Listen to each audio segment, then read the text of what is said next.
Hello students, today we are going to see the third module of Structural Analysis 3, which is Structural Dynamics. What is the purpose of studying dynamics in structures? When tall structures are acted upon by wind, earthquake, etc., they may undergo vibration. To analyze that kind of structures, we need to know structural dynamics. In structural dynamics,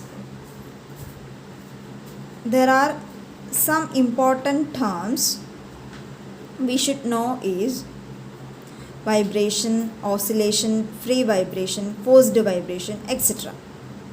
First thing, what is vibration? Vibration is an oscillatory or reciprocatory motion of a body along with the deformation of that body.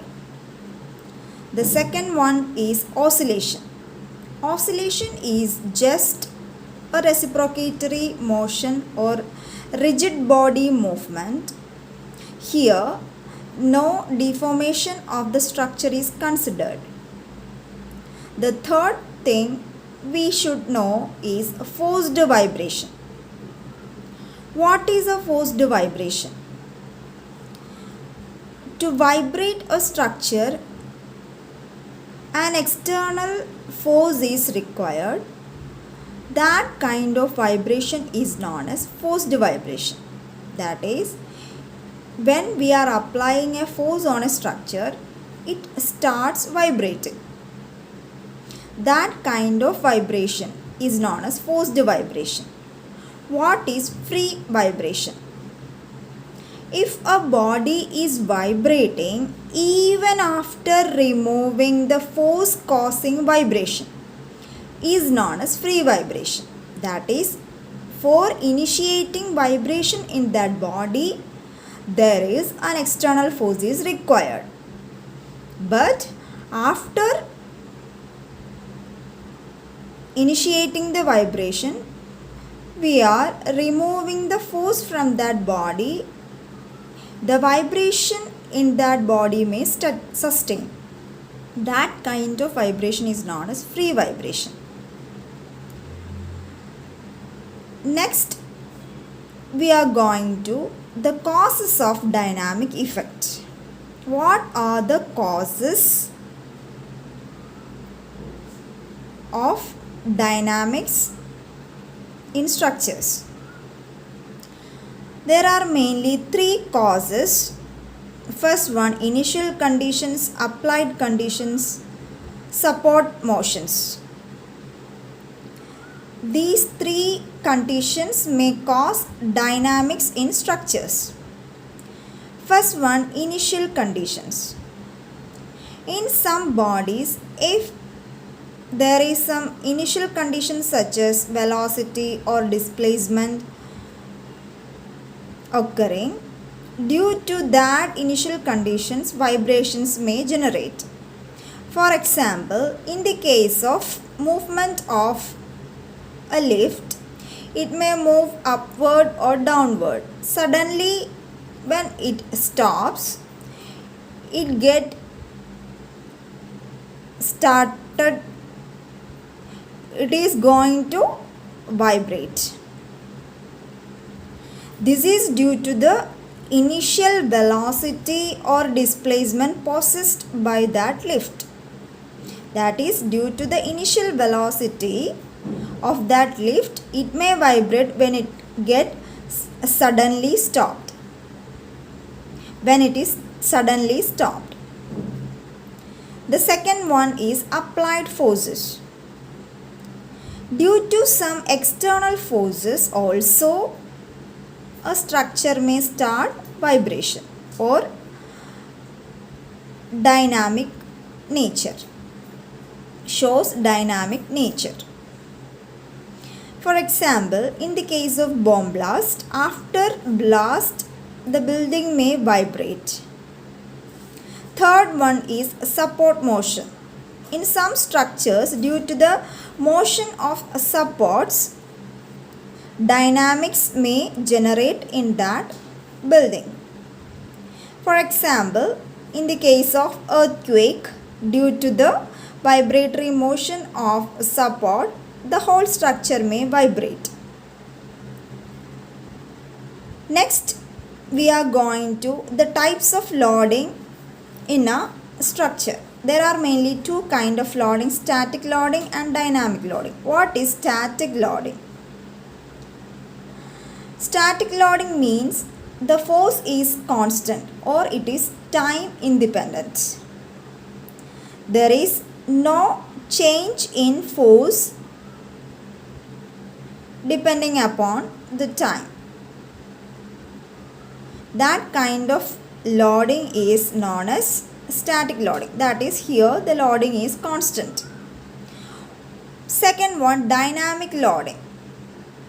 If the force varies with time, that is, if it is a function of time or the force is not constant or loading is not constant, it varies with time, that kind of loading is known as dynamic loading. Coming to the properties of static loading.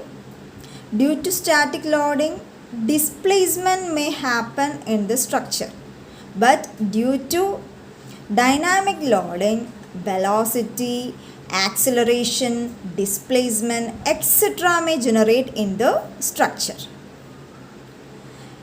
In a body, due to static loading, it is resisted by the elastic forces generated in that body. But in the case of dynamic loading, it is resisted by the inertia forces.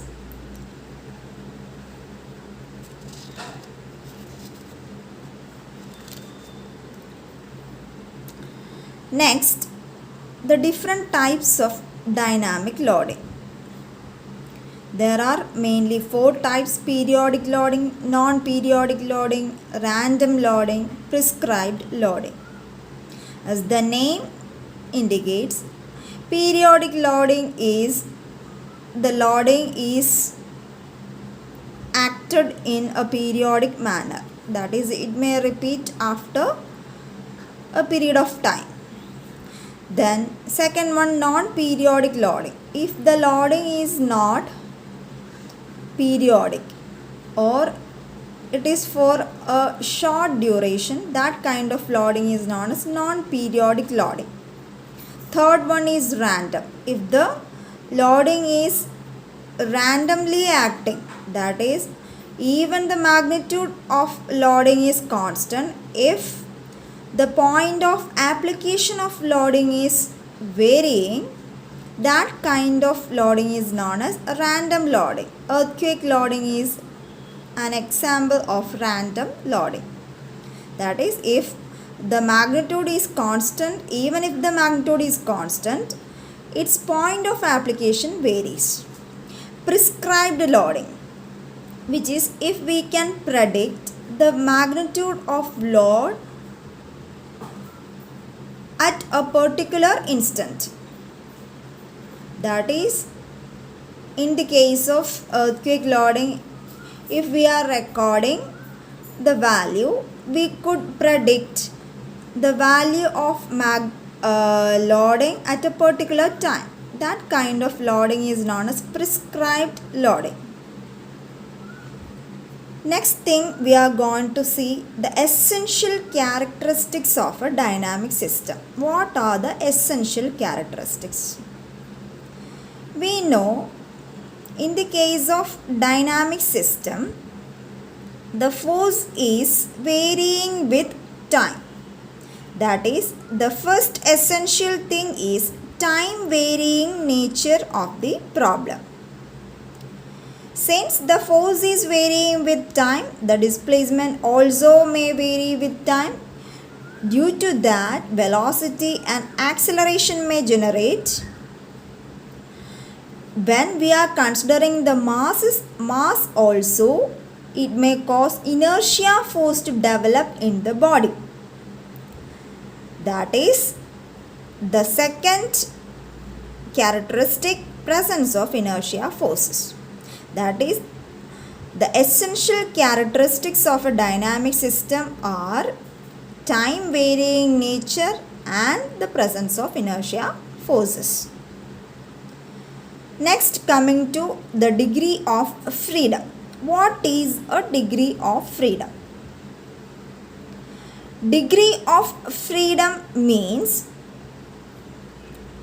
the number of coordinates required to represent the position or geometry of a mass system. That is, to represent the position of a structure, how many number of coordinates are required. It can be indicated using a degree of freedom. It can be single degree of freedom, multiple, continuous, etc. A single degree of freedom, which is denoted as SDOF, can be defined as if a structure can be or a mass can be represented using only one coordinate. The position or geometry of a mass system can be indicated using a single coordinate. That kind of a system is known as single degree of freedom system. Here, the first two diagrams indicates a single degree of freedom structure. Here, a mass is attached to a spring. The position of mass can be indicated using a single coordinate. In the first case, the mass may move in upward or downward direction. In the second case, the mass may or the body may move towards right or towards left. In that case, using only one coordinate, we can represent the position of body. Secondly, multiple degree of freedom. To represent the position or geometry of a mass system, we need more than one coordinate. That kind of system is known as multiple degree of freedom system.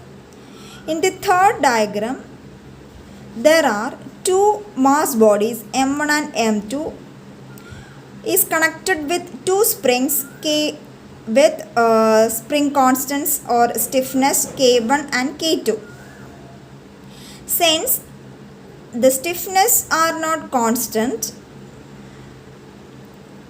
to represent the position of M1 we need a coordinate, but the position of M2 may not be similar to that of M1 or may not be equal to that of M1. That is, to represent the position of M2, we need another coordinate x2. Hence, here we need two coordinates to represent the position of this mass system M1 and M2. Hence, it is a multiple degree of freedom system. The third one is continuous system. If a body is distributed over a length, that is, the mass acting on a body is distributed over some length, in that case, to define the position we need more than, that is, infinite number of coordinates required to represent the position.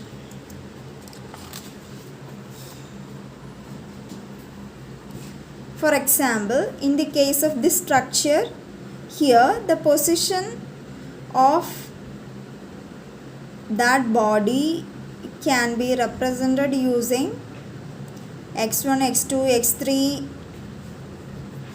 etc. up to infinity, since the mass is distributed over length. That kind of system is known as continuous system. Here we cannot say a definite number for the degree of freedom. Next, we are going to the analytical model of a dynamic system. In structural dynamics, a dynamic system can be represented using a mass spring model. That is, if a mass is attached to a spring, we can represent it as a dynamic system. Here mainly three elements: first one mass element, second one spring element, third one damping element. What is a mass element? Mass element represent the inertia characteristics of that structure.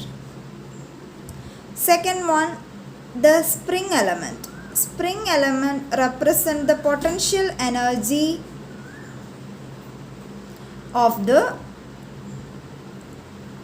potential energy and stiffness characteristics of the dynamic system. It is represented using K into X. Here X is the displacement and K is the stiffness or spring constant. Mass element can be represented using M into X double dot, where X double dot is d square x by dt square, which is the acceleration. Then third element is damping element.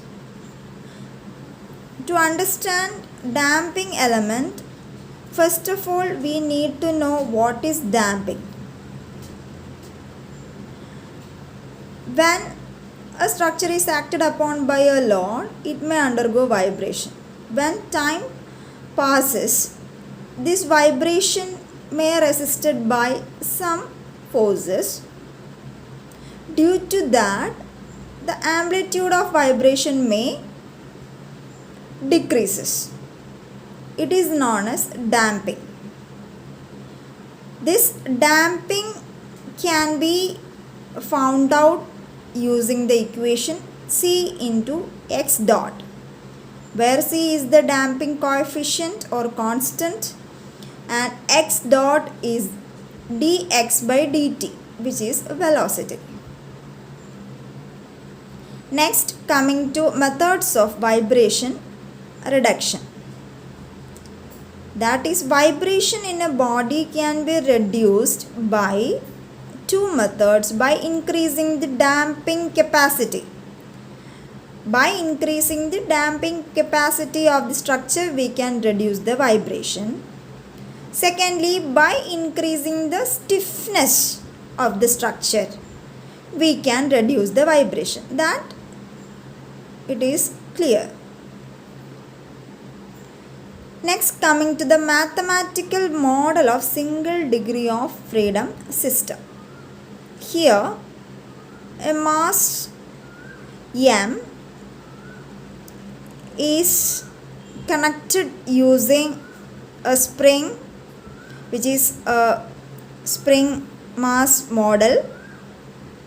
Here the spring constant or stiffness constant is K. Then damping is represented using C. If that body is acted by some external force P, since it is time dependent, it can be a function of time, represented as P. After some time, the body may displaced through some distance x. Here, the net force acting on the body, that is the external force minus the resisting force. Here, what are the resisting forces? The first resisting force is the stiffness of the spring, and the second thing is the damping. Coming to the net force concept, sigma F, that is the net force acting on the body, is the force causing motion minus force resisting motion.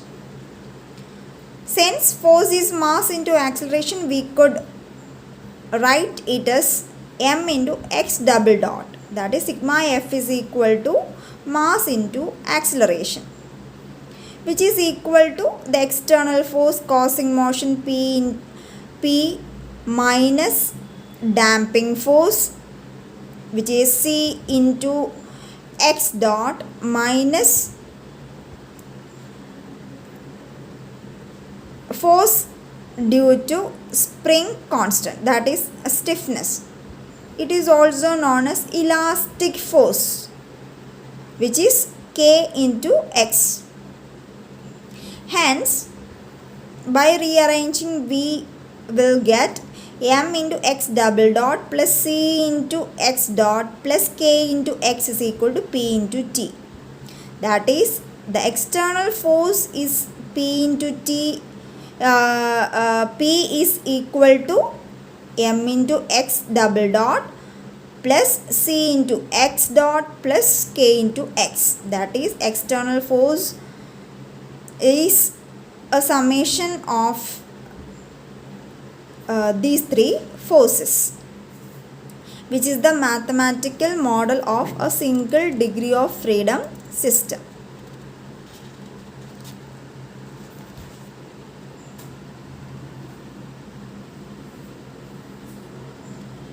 Next, we are going to see the free body diagram to find the dynamic equilibrium.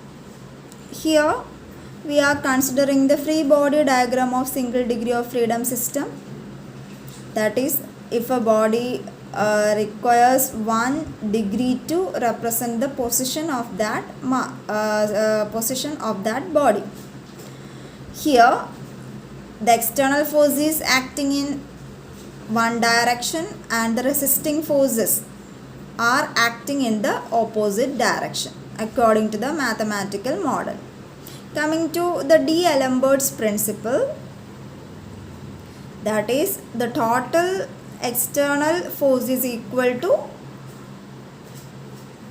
Fi plus Fd plus Fe. That is, Fi, which is inertia force, which is m into u double dot, plus Fd, which is damping force, c into u dot, plus Fe, which is the elastic force. Here, instead of using x, we are using u for representing displacement. Here, m into x double dot is the inertia force, which is mass into acceleration according to D'Alembert's principle. Hence, the external force is a summation of inertia force, damping force and elastic force. In the case of forced vibration, there will be an external force, hence P is not equal to 0. But in the case of free vibration, the force may be 0.